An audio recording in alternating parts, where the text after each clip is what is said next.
The rain hammered downtown Seattle as James Carter ran toward the most important interview of his life, his only suit already soaked through. A red Mercedes sat crooked against the curb. A woman in a brilliant orange dress stepped out and immediately went down hard, her ankle twisting as her heel caught in a storm drain. Cars splashed past. Nobody stopped. James checked his watch 17 minutes until his interview. He looked at the woman struggling to stand in the downpour, closed his eyes knowing what this would cost him, then ran back. James Carter hadn't always been the kind of man who worked 3 part-time jobs to keep the lights on. 5 years ago, he'd been lead engineer at Boeing's experimental propulsion division, designing systems that would revolutionize commercial aviation. His corner office had overlooked Mount Rainier on clear days, which in Seattle meant maybe twice a month. But when that mountain appeared through the clouds, James would stop whatever he was doing and stare. It reminded him that some things were worth waiting for, worth working toward, even when they seemed impossibly distant. He'd met Sarah at a conference on sustainable aviation. She'd been presenting a paper on biofuels, stumbling over her words when the projector failed, her face flushing red as she tried to explain complex molecular structures without her carefully prepared slides. James had stood up from the 3rd row, walked to the front, and fixed the projector in 30 seconds. She'd looked at him with such gratitude that he'd forgotten how to walk back to his seat properly, bumping into 2 chairs and nearly knocking over someone's coffee. After her presentation, she'd found him at the coffee station. "My hero," she'd said, and he'd spilled sugar all over his shoes trying to play it cool. They were married 14 months later in her parents' backyard in Spokane. Sarah wore her grandmother's dress, altered to fit but still smelling faintly of lavender and age. James had written his own vows but forgotten them completely the moment he saw her walking toward him, settling instead for promising to love her, fix her projectors, and try not to spill things when she made him nervous. The crowd had laughed. Sarah had cried. Her father had clapped him on the shoulder afterward and said, "Take care of her," as if James could imagine doing anything else. Their house in Queen Anne was a 1,942nd craftsman that needed everything fixed. James spent weekends learning plumbing from YouTube videos, rewiring outlets with the power off, and Sarah standing nervously in the doorway with a flashlight. She painted every room a different color, bold choices that shouldn't have worked but did: forest green in the bedroom, deep purple in the bathroom, a shade of yellow in the kitchen that she insisted was butterscotch dream, but looked exactly like mustard to James. He loved it all because she loved it. When Sarah got pregnant, she documented everything in a journal that would later become James's most treasured possession. Every kick, every craving, every 3 a.m. moment when she'd wake him to put his hand on her belly and feel their son doing gymnastics. She'd written that James thought the baby would be an engineer like him, the way he was always moving, always building something in there. But she knew better. This little one was going to be an artist. She could feel it in the way he responded to music, to her voice, to the rain on the windows. Liam arrived during a thunderstorm, 2 weeks early and in a hurry. The birth was complicated. Sarah hemorrhaged badly enough that they rushed her into emergency surgery. James stood in the hallway, holding his minutes-old son, watching through a window as doctors worked to save his wife. A nurse found him there an hour later, still standing, still holding Liam, tears streaming down his face. "She's okay," the nurse said.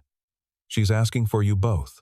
James had never run so fast in his life, even carrying a baby. Those first 2 years blurred together in James's memory like watercolors running in the rain. Sarah singing Liam to sleep with made-up songs about elephants who wore fancy hats. James building increasingly elaborate block towers for Liam to demolish with prehistoric glee. Sunday mornings at Pike Place Market, Liam in a carrier on James's chest, Sarah buying too many flowers because she couldn't choose just one bouquet. She'd been teaching kindergarten then, coming home covered in finger paint and glitter, stories about 5-year-olds who thought butterflies were just fancy moths, and that marriage meant someone who'd share their fruit snacks. The day Sarah died, it had also been raining. James remembered that detail with painful clarity, how she'd kissed him goodbye that morning. Tasting of coffee and cinnamon toast, complaining that her umbrella had broken and she'd have to make a run for it from the parking lot. He'd offered her his umbrella. She'd refused. saying he needed it more for his big presentation that afternoon. They'd had a playful argument about it, ending with her pushing him out the door. Laughing. "Go change the world, engineer man. I'll just change some 5-year-old's pants when they have an accident." Those were her last words to him. About pants. The call came at 2:47 p.m. James knew the exact time because he'd been checking his watch, waiting for his turn to present to the board. Sarah had collapsed during story time. By the time the ambulance arrived at the school, she was gone. Brain aneurysm. Instant. Painless. They assured him. As if that mattered. As if the fact that she didn't suffer somehow made it better that she was gone. That Liam would grow up without her. That James would wake up alone for the rest of his life in their mustard-yellow kitchen. The funeral was a blur. Sarah's parents took Liam for a week while James sat in his house, surrounded by her colors, her flowers dying in vases, her coffee cup still in the sink with lipstick on the rim. He tried to go back to work. But sitting in meetings about profit margins and production schedules felt like betrayal. His boss gave him extended leave. HR sent flowers. His team lead said to take all the time he needed. But what James needed was to be a father, fully and completely, without distractions or divided loyalty. The real reason for leaving Boeing was darker than grief. 3 months before Sarah's death, James had discovered critical safety flaws in the new 787 production line. Specific stress points in the fuselage that could cause catastrophic failure under certain flight conditions. He'd run the simulations dozens of times, hoping he was wrong. He wasn't. He reported it through proper channels, expecting immediate action.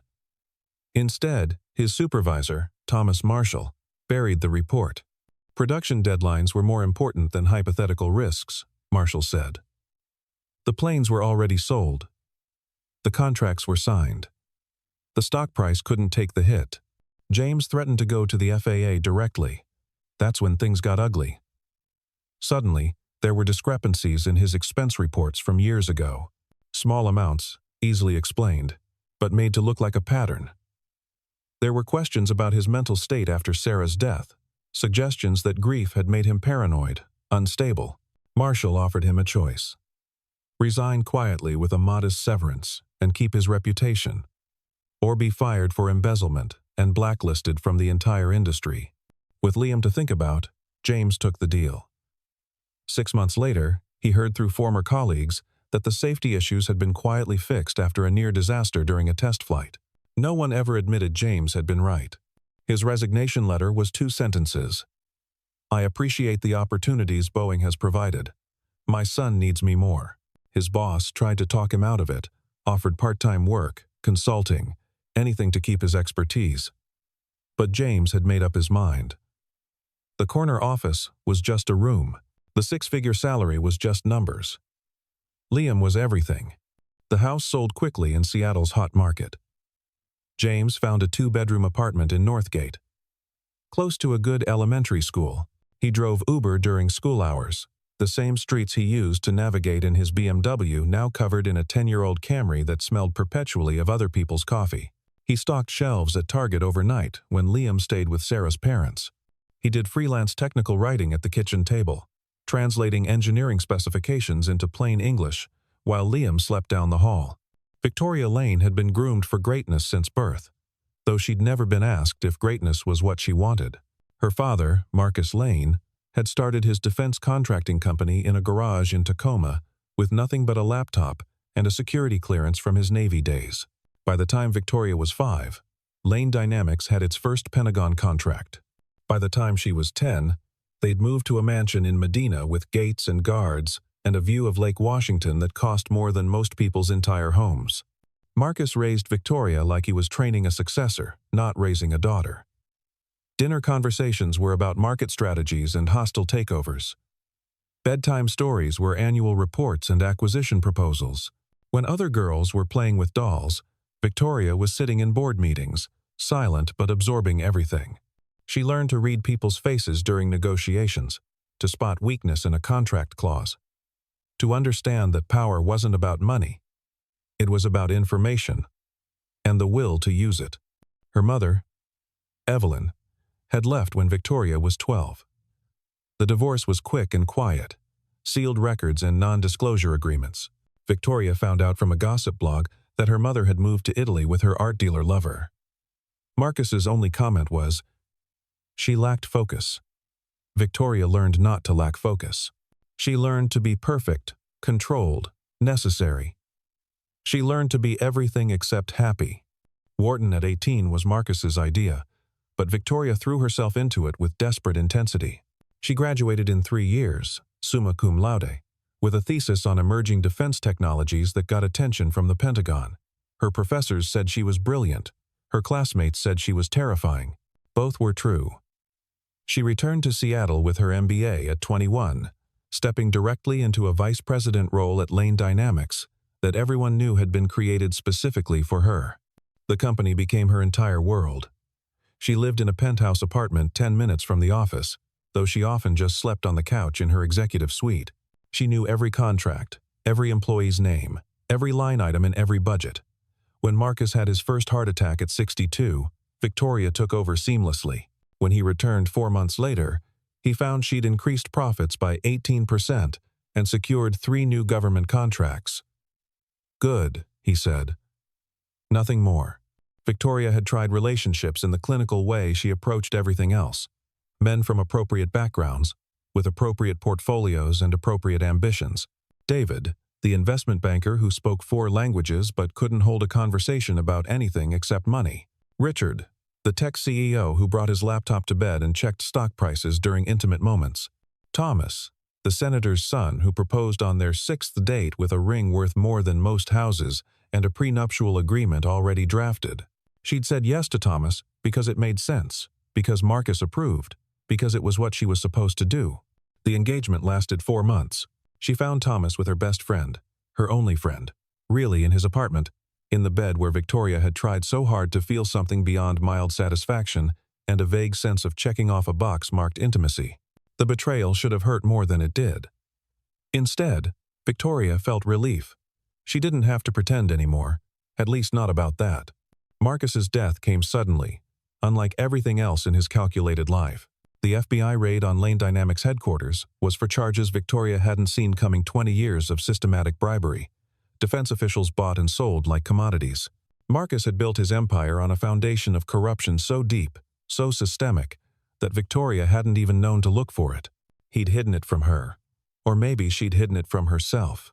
All those signs she'd chosen not to see. When the agents burst into the building, Marcus had been in the lobby, coming back from lunch. The stress triggered a massive coronary. Victoria ran from her office, her heels clicking on marble, reaching him as he collapsed. She held him on that cold floor, his blood spreading across her white suit, while federal agents stood around them with their guns and their warrants and their careful expressions. Marcus grabbed her wrist hard enough to leave bruises that lasted weeks. "Don't let them take it," he gasped. "Don't let them win." Those were his last words.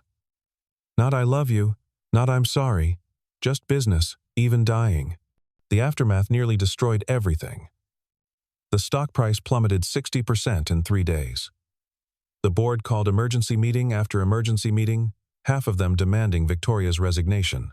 The media painted her as either complicit or incompetent, neither option leaving room for the truth, that she'd been so desperate for her father's approval that she'd made herself blind to his methods. Federal investigators combed through everything, looking for evidence of her involvement. They found nothing, because there was nothing to find. Victoria had been many things for her father, but never his confidant. He'd never trusted her that much. She saved the company through sheer force of will and strategic brutality. She fired every executive who'd known about the bribes. She brought in a new compliance team, giving them unprecedented power to investigate and report. She personally testified before Congress for 12 hours, answering every question with precision and ice-cold composure that made headlines. "The Ice Queen cometh," one paper wrote. She cut the article out and framed it, a reminder that survival sometimes meant becoming exactly what they said you were. But at night, in her glass penthouse that felt more like a terrarium for displaying a rare specimen than a home, Victoria fell apart. She'd have panic attacks in her bathroom, sitting on Italian marble that cost more than most annual salaries, sobbing until she couldn't breathe. She'd stand on her balcony, 30 floors up, and wonder what it would feel like to step off, to stop fighting for once. She never did it. Not because she wanted to live, but because dying felt like letting them win, and Marcus had taught her never to let anyone win. The morning she met James, she'd been driving to another emergency board meeting. Richard Donnelly, her largest individual shareholder and most vocal critic, had called it to discuss leadership concerns. Victoria knew he wanted her gone, replaced with someone he could control. She'd been strategizing her counterattack when the rain started, sudden and violent, the kind of Seattle storm that made driving feel like swimming. She'd pulled over to wait it out, too distracted by the conference call she was managing to raise the convertible's top, when she stepped out of the car and her heel caught. When she went down hard on wet concrete. Something inside her broke that had nothing to do with her ankle. She lay there for a moment, rain soaking through her designer dress, watching people walk past without stopping, and thought, "This is my life. I could disappear right here, and the only people who'd care would be the ones afraid of losing their jobs." The pain in her ankle was almost welcome, at least it was real, immediate, something she could point to and say, "This hurts." Then James appeared, running the wrong direction, and everything changed. The way he helped her up was so gentle, so careful, like she was something precious that might break more. His suit was cheap, probably off the rack from a decade ago, but he wore it with dignity. His hands were calloused. She could feel them through her dress as he supported her weight, but they were steady, sure. He didn't recognize her, she could tell. To him, she was just a woman who needed help. The simplicity of that, the purity of it, made her want to cry. He half-carried her to the Starbucks, his arm around her waist, taking most of her weight without being asked. He smelled like rain and drugstore shampoo and something else. Something warm and safe that reminded her of her grandfather's workshop before he died, before Marcus turned her into this. James found her a chair, knelt in front of her without caring that his knees were getting soaked from the puddle on the floor, and examined her ankle with surprising expertise. "You've done this before," she said. "My son's very active," he replied, not looking up from her ankle. "I've gotten good at first aid. A son." Of course he had a family, a life, somewhere to be that wasn't here with her. "Your meeting," she said, remembering how he'd been running. "You're going to be late." He looked at his watch, and she saw him deflate, shoulders dropping like someone had cut his strings. "Yeah," he said quietly. "I am." "Go," Victoria said. "I'm fine. Go." He looked at her then, really looked at her, and she saw him make a decision that would cost him everything. "You're not fine," he said simply, "and they won't reschedule. It's their policy, so it doesn't matter anymore." He stayed until she insisted she could manage, until she'd called her driver, though she actually just pretended to call, too embarrassed to admit she'd been planning to drive herself home in this condition. When he left, she watched him walk back into the rain, his ruined suit clinging to him, his shoulders squared despite what he'd just lost. She didn't even know his name. Victoria sat in that Starbucks for an hour, her ankle throbbing, replaying the moment over and over. The way he'd turned back, the resignation in his voice when he'd said it didn't matter anymore. The careful way he'd touched her ankle, like he was trained to heal things, not hurt them. When was the last time someone had chosen her, not her money, not her company, not her connections, just her over something that mattered to them? By that evening, she'd had her security team pull the traffic camera footage. The facial recognition software found him in minutes. James Carter, 35, widowed, one son. The public records told a story that made her chest tight. Brilliant engineer at Boeing. Rising star. Multiple patents pending. Wife deceased, brain aneurysm. Age 31. Resignation from Boeing, immediately following her death. Current employment. Multiple part-time positions. Current residence. Northgate. Average rent for a 2-bedroom in that area, less than what Victoria spent on lunch most days. But it was the Boeing file that made her sit up straight. Her head of security had connections everywhere. It was part of what she paid him for. The real story wasn't in the official records. James had discovered critical safety flaws in the new 787 production line, the kind that could cause catastrophic failure under specific conditions. He'd reported it through proper channels. His supervisors had buried it, choosing production deadlines over passenger safety. When James threatened to go to the FAA, they destroyed him. Accusations of embezzlement, mental instability following his wife's death, a complete character assassination that ensured he'd never work in aerospace again. Victoria pulled up the security footage again, watched him turn back in the rain. This man had already sacrificed his career once for doing the right thing. He'd just done it again. For a stranger. She made a decision that went against every professional instinct Marcus had drilled into her. She was going to find James Carter and make this right. 3 days later, Victoria knocked on James's apartment door at 7 in the evening. The building was tired-looking. One of those 1,972nd complexes that had been renovated just enough to justify raising the rent, but not enough to actually improve anything. The hallway smelled like someone's dinner curry, maybe, or something with too much garlic. Children's voices echoed from somewhere above. This was so far from her world that Victoria almost turned back. But she knocked, and when James opened the door, the surprise on his face was worth the courage it had taken to come. He looked different in jeans and a t-shirt, younger, less formal. Behind him, she could see a small boy at a kitchen table, tongue poking out in concentration as he worked on something with crayons. "How did you?" James started. "I'm very good at finding people," Victoria said, which sounded more ominous than she'd intended. "May I come in?" The apartment was small, but meticulously clean. Toys organized in labeled bins. Children's artwork displayed on every wall, like a gallery. The furniture was old but well-maintained, everything arranged to maximize the limited space. It smelled like laundry detergent and apple juice, and something indefinable that she'd later recognize as the scent of a happy home. "Liam," James said to the boy, "this is Miss Lane. She's someone from Daddy's work."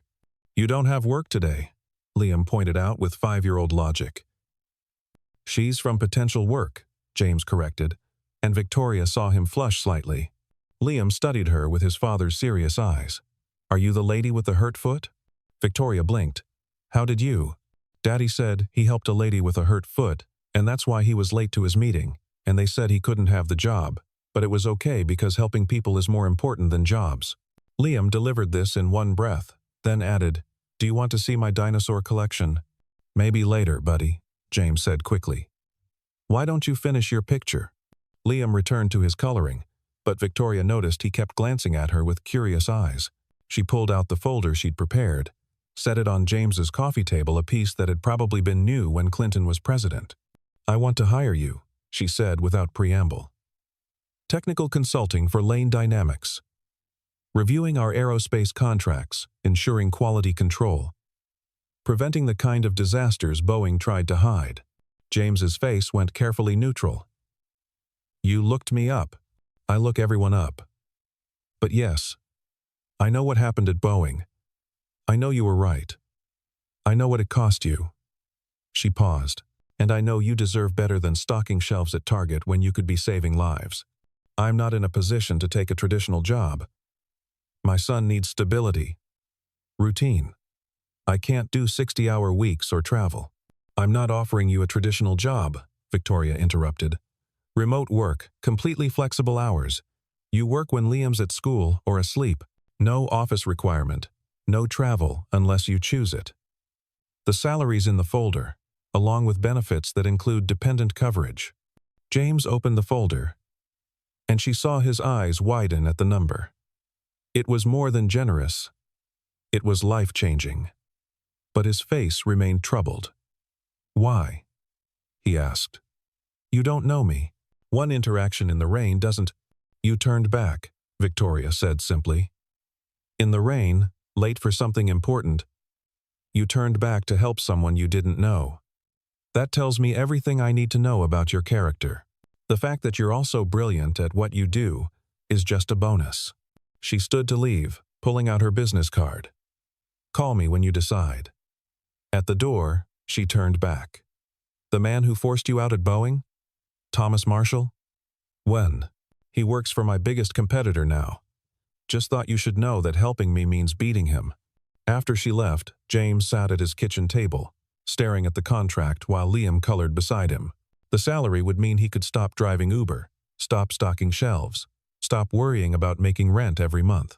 It would mean Liam could have the things other kids had: new clothes that fit properly, birthday parties that weren't just cake from a box, maybe even college savings someday.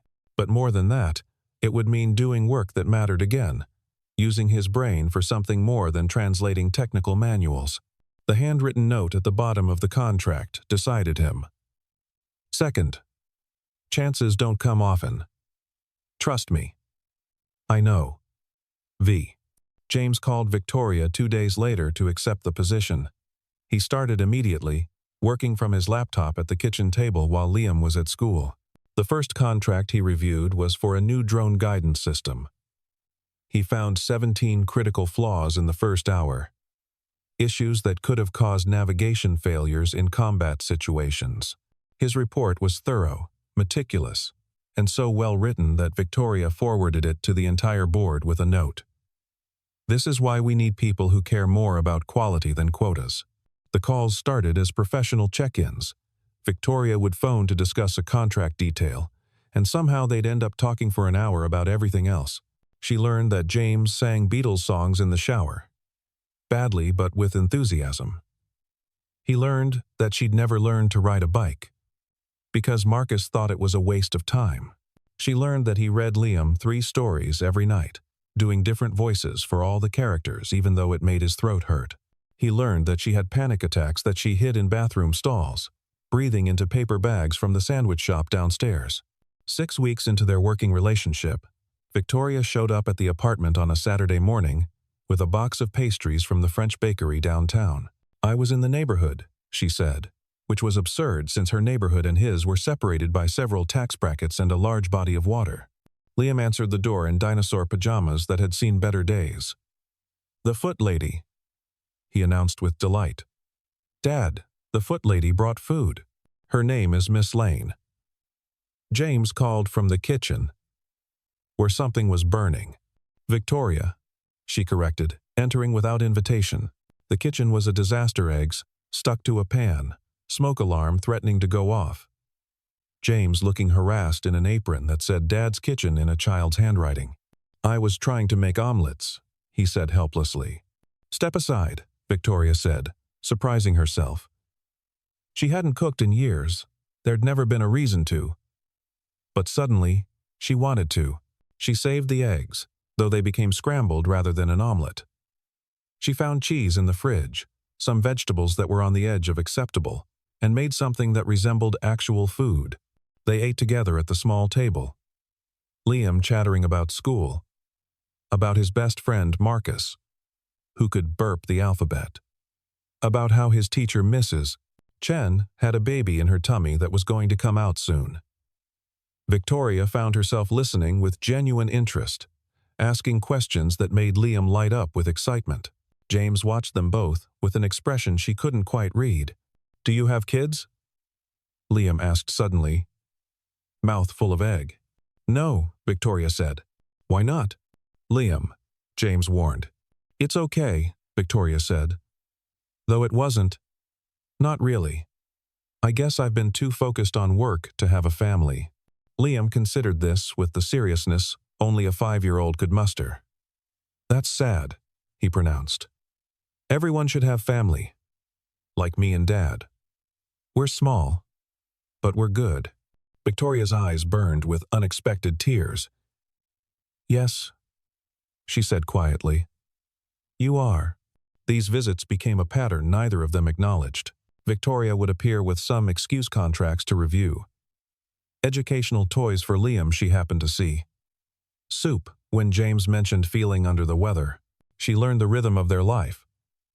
Breakfast at 7, school drop-off at 8:15, lunch at noon sharp, because Liam got cranky if it was late.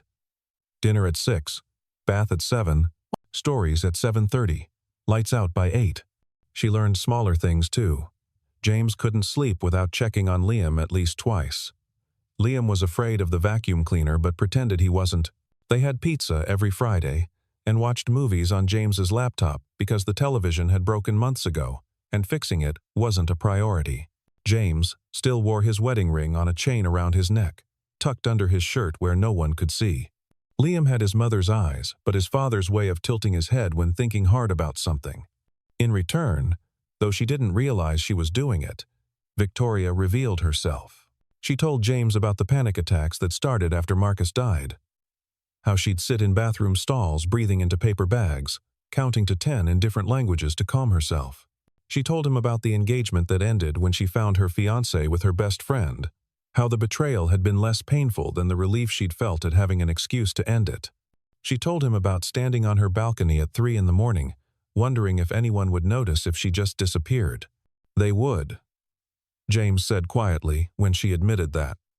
Liam and I would. 4 months after that first rainy morning, everything shifted. It was a Thursday evening, and Victoria had come over to review quarterly projections, but ended up helping Liam build a pillow fort that took over the entire living room.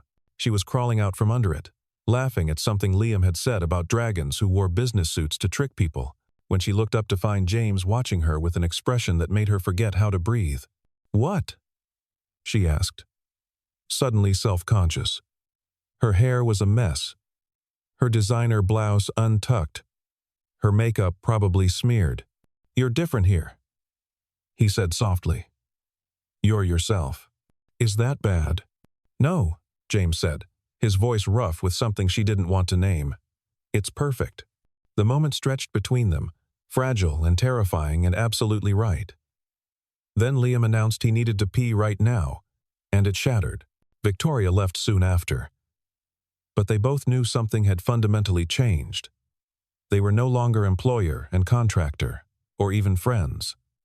They were something else, something neither had words for yet. The crisis that brought everything to a head came from Richard Donnelly. He'd been maneuvering against Victoria since Marcus died, but she'd always been one step ahead. This time, he'd found what he thought was a killing blow. The board meeting was scheduled for Tuesday morning. Victoria arrived to find the conference room full every board member, several major shareholders, and Donnelly himself, looking like a cat who'd cornered a mouse. He placed a folder on the table, containing James's Boeing file with fabricated embezzlement charges, photos of Victoria at James's apartment, and psychological evaluations taken out of context to suggest instability. "You've hired a disgraced engineer with mental problems and financial crimes," Donnelly announced. "He has access to classified contracts. This is a security breach, but more than that, you're personally involved with him. Fire him or resign. You have 24 hours. Victoria drove straight to James's apartment and told him everything. "I'll resign immediately," James said. "Distance yourself. Say I misrepresented my qualifications. Number. This isn't your fight. Donnelly's connected to Marshall at Boeing, isn't he? This is about me." They argued until midnight. The next morning, James sent his resignation despite Victoria's protests. He ignored her calls and texts, didn't answer when she came to the door.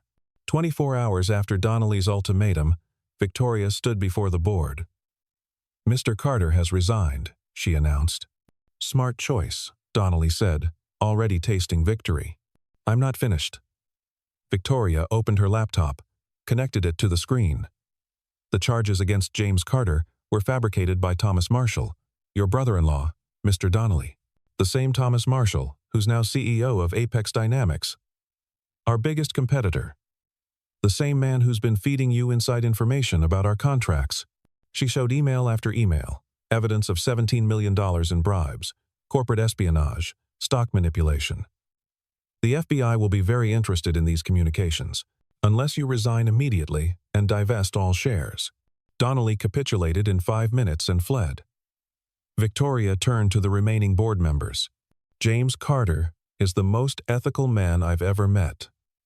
He sacrificed everything to prevent disasters. If we can't make room for people like that, what are we protecting?" She paused. "And yes, I'm in love with him. Anyone have a problem with that?" The board voted unanimously to vindicate James completely. Victoria drove to James's apartment through rush-hour traffic, When he opened the door, she said, "It's done. Donnelly's gone. The truth is out. You're vindicated." "Dad, why is Victoria crying?" Liam asked from behind James. "Because your dad is an idiot," Victoria said. "A beautiful, noble, self-sacrificing idiot who thought I'd let him fall on his sword again. If Victoria loves you, you should probably say it back," Liam advised his father. "I love you too," James said to Victoria. "I have since you made those terrible scrambled eggs." James pulled her inside, into their small apartment that smelled like dinner cooking and home. 6 months later, Victoria sold her penthouse and bought a house in Wallingford with a yard perfect for the treehouse Liam had always wanted. The night before moving in together, she found James staring at a photo of Sarah. "She would have liked you," James said. "She had this way of seeing through to who people really were." "Marry me," James said suddenly. "Not now, but someday. Marry me." The actual proposal came from Liam months later.